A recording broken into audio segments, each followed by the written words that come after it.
অনেক দিন পর আমি বিসর্জনের দিনের ব্লগ নিয়ে তোমাদের সামনে হাজির হলাম। আসলে পরীক্ষা চলছিল, তাই অনেকটা ব্যস্ত হয়ে পড়েছিলাম, ভিডিওগুলো পোস্ট করতে পারিনি। যাই হোক, সেদিন প্রচুর দেরি করে আমি স্যারের ওখানে যাই। ততক্ষণে তো মাকে বের করে নেওয়া হয়েছে, মাকে বরণ করা হয়ে গেছিলো। সমস্ত কিছু হয়ে যাওয়ার পর তারপর অবশেষে নদীতে পৌঁছে গেলাম। আর সেদিন তো মন খারাপ করছিল যে পুজোটা এলো আর এত তাড়াতাড়ি চলেও গেল। যাই হোক, সেখানে যাওয়ার পর মাকে বিসর্জনের জন্য তারপর নামিয়ে নেওয়া হচ্ছিল।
এবছরের পুজোটা এখানেই শেষ হলো, আসছে বছর আবার হবে।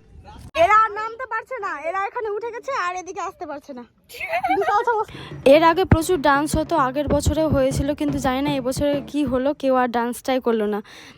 যাই হোক, তারপর স্যারের ওখানে চলে গেলাম। আর ওই যে প্রসাদের মধ্যে শুধু ওই কলাটা বেঁচে আছে, এবার ওটাতে সবার নজর আর কি। সেটা খাওয়া হবে, ঘরটাকে পরিষ্কার করা হবে।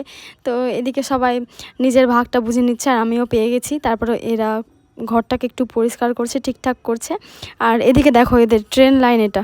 তারপর আমি আমার বইটা আর থালাটা নিয়ে চলে এলাম বাড়ি। যাই হোক, ভিডিওটা এখানেই শেষ করছি, দেখা হচ্ছে নেক্সট কোনো ভিডিওতে।